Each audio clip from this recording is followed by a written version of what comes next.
All right. Hi, Amanda. Thank you so much for joining us today. Amanda is from Collaborating Docs. She is a nurse practitioner herself, and I'm going to let you do an introduction of yourself because I'd love to hear about kind of how you practice, if you're a practice owner, in your role at Collaborating Docs. But Amanda has been a really great wealth of knowledge for us in clarifying lots of different kind of medical director collaborating doc questions. So I'm going to run over some of the most common questions that we hear and that I'm sure Amanda also hears about teaming up with the physician. So Amanda, can you tell me a little bit more about your background and just a little bit about your history?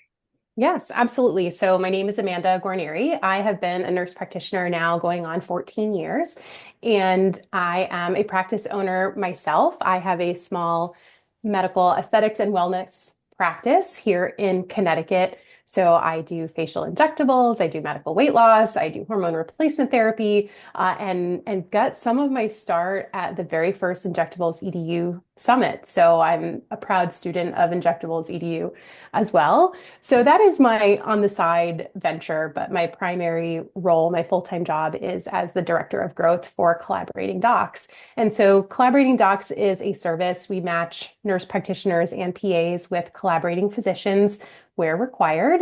And in my role there, I am the director of growth. And what that means is I oversee all of our marketing efforts. I oversee all of our partnerships, our referral program. And I also spent a lot of time leading the onboarding team and being intimately involved in meeting with NPs and PAs on a regular basis, helping them start their practice. And so many of our clients are in the world of aesthetics and wellness and kind of self-pay, cash pay practices. So I thought it'd be a great opportunity for us to put our heads together because there's lots of questions, there's lots of rules and regulations to keep up with, and happy to kind of dive into some of those more pressing questions here today. Yeah, love it. We do get tons of questions about medical directors. We get a lot of people emailing us at Injectables EDU directly saying, hey, do we connect people with medical directors? That's not something we do at Injectables EDU. So we refer those types of things out to companies like Collaborating Docs to help meet those needs. One of the top things I hear is who needs a collaborating physician? Could you talk a little bit about that? Absolutely. So I'm going to talk through the lens of advanced practice providers primarily, but we'll also kind of talk about that differentiation of, what do you need if you're not an advanced practice provider? So if you're a nurse practitioner, a PA, CRNA, nurse midwife, CNS, hopefully I'm not forgetting any of the APPs, it's really determined by your state what you need in terms of physician collaboration or oversight. So there are 30-ish states that still for the nursing arm, APRNs, still require some sort of physician oversight, and that's usually a collaborating physician. Some states call it a supervising physician. There are a few different terms here. So it's really ultimately determined by your state and your state's board of nursing what you need in terms of physician involvement. In the vast majority of those states, the physician doesn't actually have to be on site or on payroll or seeing your patients. It's more of an agreement that you have, a meeting that you have to have, some chart review. All of that's determined on a state by state basis. And for physician assistants, currently still needed in all 50 states. The thing that blows my mind when I got into this and still to this day is, how difficult it can be to actually understand your state laws. Like you would think that this would be really easy information to find, seeing as like a nurse practitioner, you're being expected to follow these guidelines. And certainly if there was ever some sort of complaint or there was an issue and you were being investigated by the Board of Nursing or Department of Health Professions or something, like they're not going to be like, oh, you didn't know? No worries, right? Even though this information, in my opinion, is not easy to find. So it does feel like, my question is, does Collaborating Docs kind of taking the ownership of understanding what the regulations are in each state and kind of making sure you're compliant. Yes, absolutely. Ultimately, compliance is going to fall to the provider. We can't take all that ownership away from you as much as we would like to. But what we do have is we have an internal legal team. We stay up to date on that legal code for every state. It's always changing. It's hard to find. Usually, these rules and regulations are actually hidden in the legal code itself. They're not on a nice Of course they are. FAQ Yeah. page. Like, wouldn't that be convenient? So we stay up to date on all that so that we can confidently say, yes, if you are in the state of New York, you need a collaborating physician for the first 3,600 hours of your practice, and then you fill out this form, you send it to the state, and then you don't need one anymore. And when we onboard a new NP or PA, part of your onboarding is you get a checklist of, okay, now that we've matched you with the physician, here's all the things you need to make it official. Because some states, they have their form that they want. Some states, you keep it on file. Some states, you send it to the state. So we know in Georgia, you have to draft a protocol agreement and submit it to the state and wait for it to be approved before you can do X, Y, and Z. So every state has nuance like that. So one of the benefits of working with a company for this is that we do all that research. We stay up on all that regulatory stuff. If you are someone who is excited to research that, more power to you. We find the majority of folks get a lot of peace of mind knowing that we stay as subject matter experts for all those state requirements. And then a couple other things. What are some other things for people to be on the lookout that are like common sticking points, like state by state? Like a couple things that come to mind for me is like percentage of charts that need to be signed varies a lot state by state. You mentioned a couple other things like on-site versus remote. Is there any kind of other things like that that you think people should be aware of? Like, hey, these are the type of things that vary a lot state by state that you should be on the lookout for? Those are definitely some of the big ones. Some others that I would say particularly relevant to aesthetics would be, whether it's a state that doesn't actually allow nurses or nurse practitioners to inject. Looking at Mhm. you, Alabama.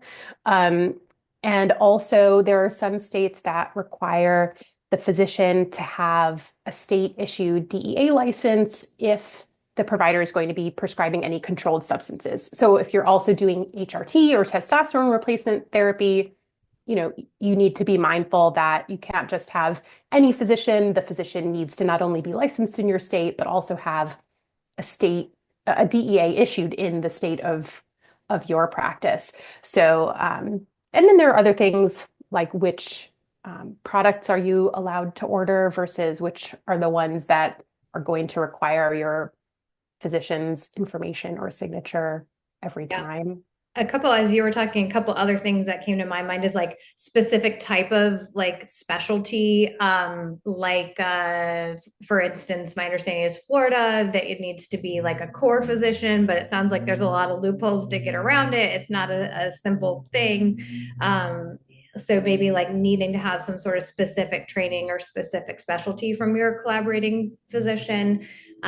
Maybe them needing to be located within a certain amount of miles from where you're practicing versus just holding a license in your state. And also dispensing licensure and rules around that vary so much state to state. So like this is far from simple, and it is frustrating because, like I said before, 100% you are expected to be compliant with all of these things, even if you're not aware that they exist. Can you give me a little bit more info about what a collaborating or supervising doc is versus a medical director? Yes, absolutely. So this is typically determined by the state or by the city or the locality.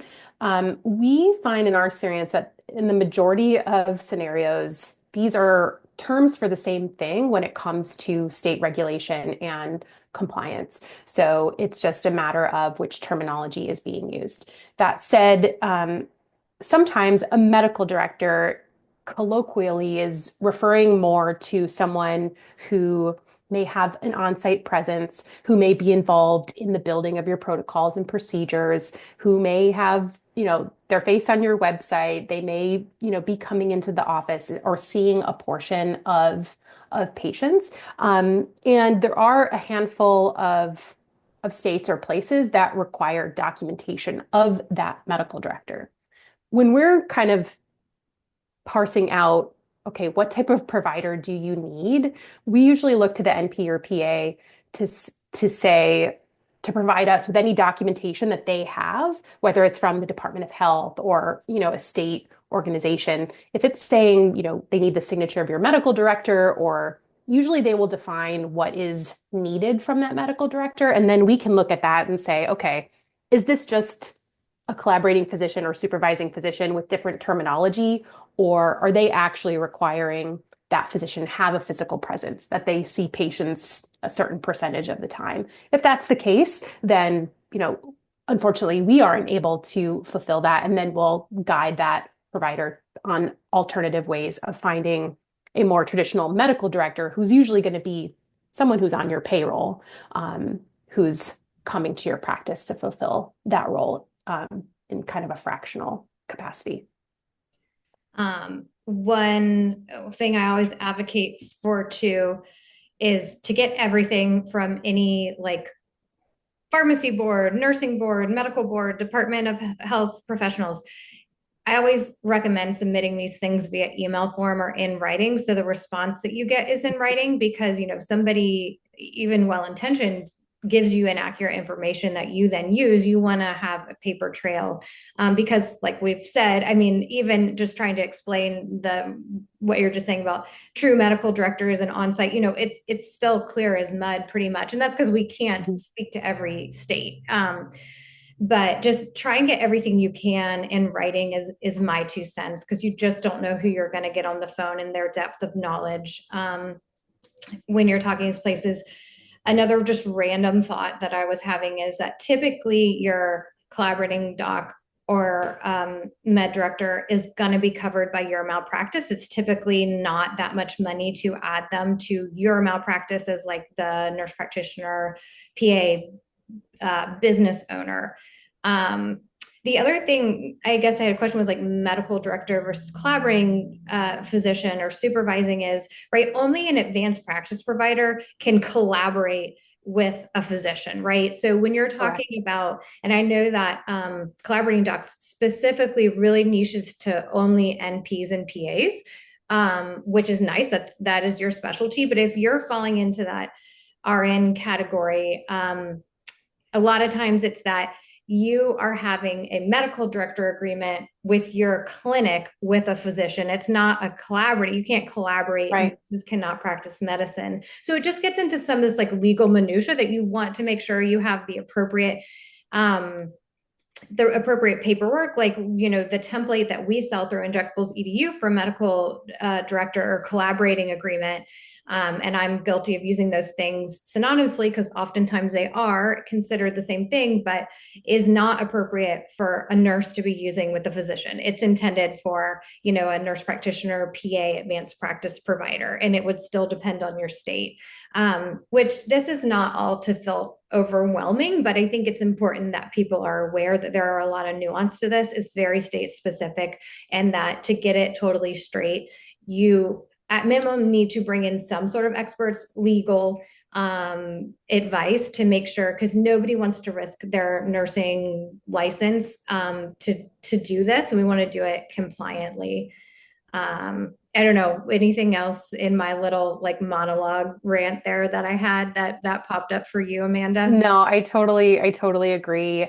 As a provider myself, a little bit of legwork on the front end to figure out, okay, what is it that I actually need in my state, in my city, zoning, like all of those types of rules and regulations. You're going to figure that out for your business itself, and because you want the business to be compliant, and the same thing goes to the personnel, which includes your physician relationship. It's worth that little bit of legwork.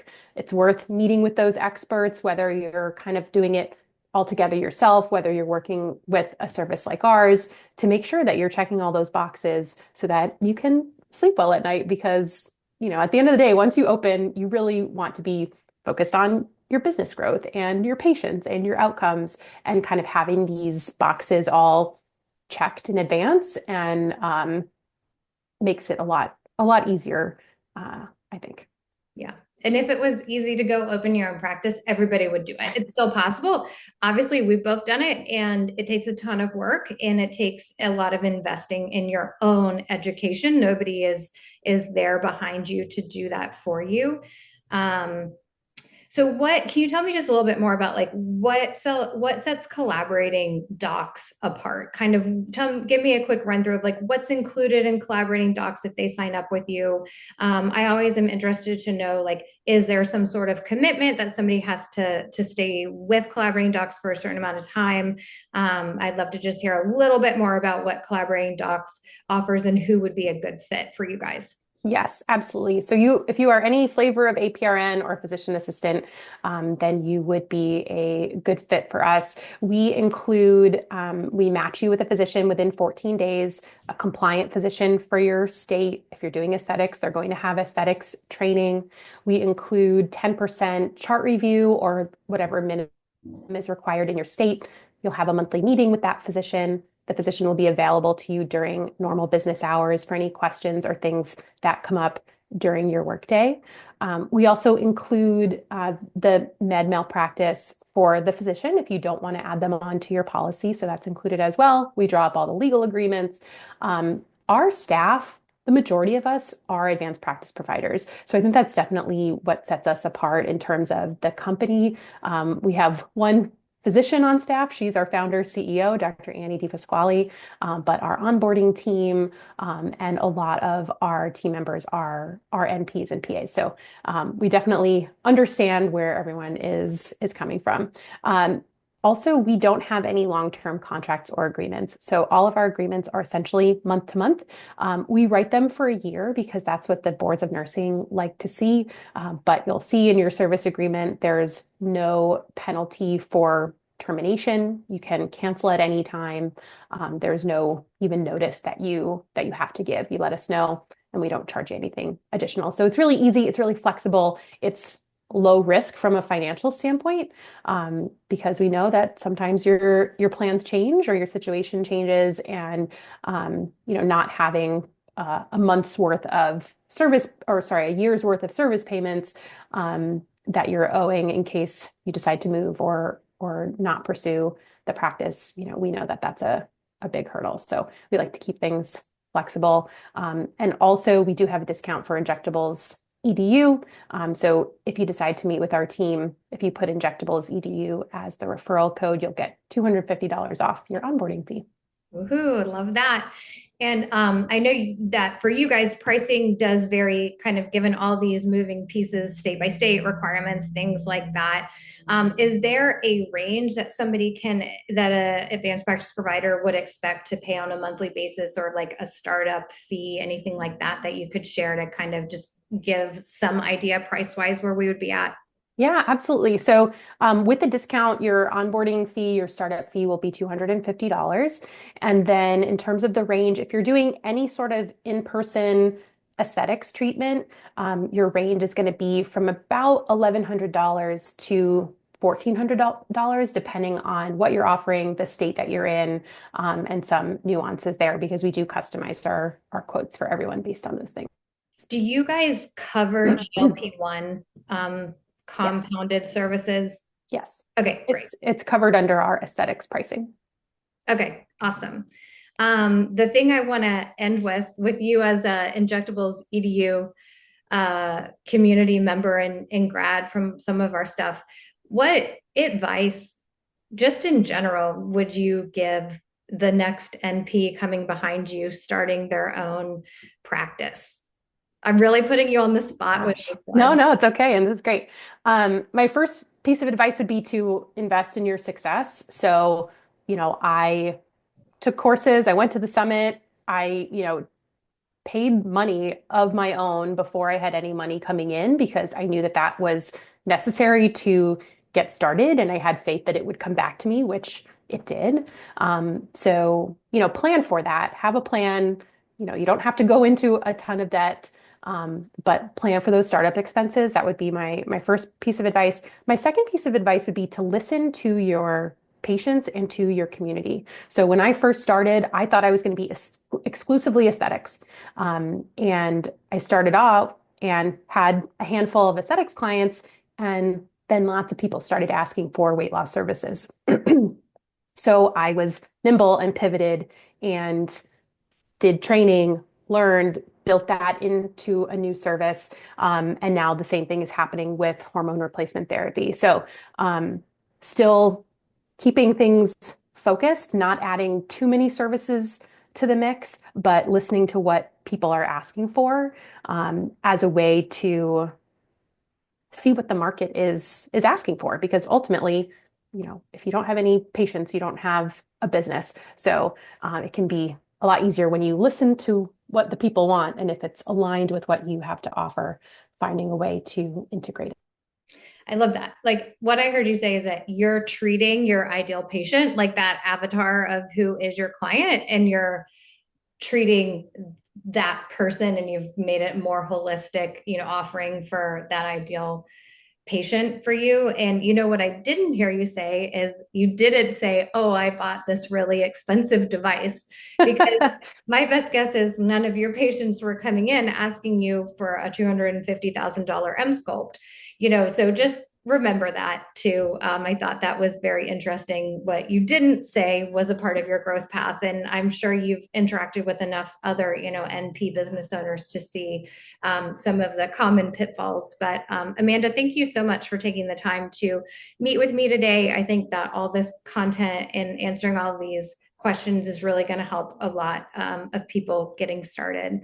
So we Thanks will for for having me. sure include your contact information. But what's the best way if there's follow-up questions for you or about collaborating docs for somebody to get in touch with you? Yes, so you can email me directly, amandag@collaboratingdocs.com. Amazing. Thank you so much, Amanda. We'll talk to you Thanks, soon. Cassie.